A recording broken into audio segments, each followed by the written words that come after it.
Bunso Migs Malino matagal na palang may magandang relasyon, kanino kaya ating alamin?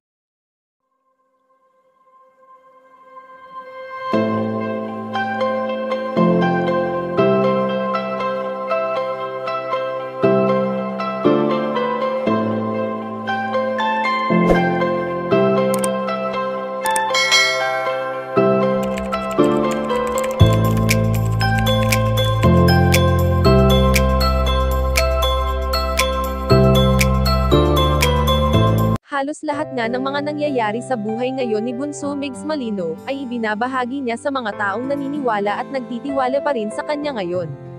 Bagamat maraming pagsubok ang nagdaan sa nakalipas na ilang taon, ay heto at marami pa rin naman ang sumusuporta sa binata sa kabila ng mga intrigang kanyang kinakaharap. Kilala naman natin si Bunso Migs Malino na simpleng tao lamang at pinapahalagahan ang lahat ng mga alaalang naiwan sa kanya ng kanyang pinakamamahal na prinsesa. Kaya naman sa tuwing nais niyang maging masaya ay binabalik-balikan niya lamang ang mga videos na kanilang ginawa noon, at hindi na maiaalis pa sa binata ang bigla ang pagkalungkot nito lalo na at wala na talagang pag-asa na makasama niya pa si Cutie Mahal.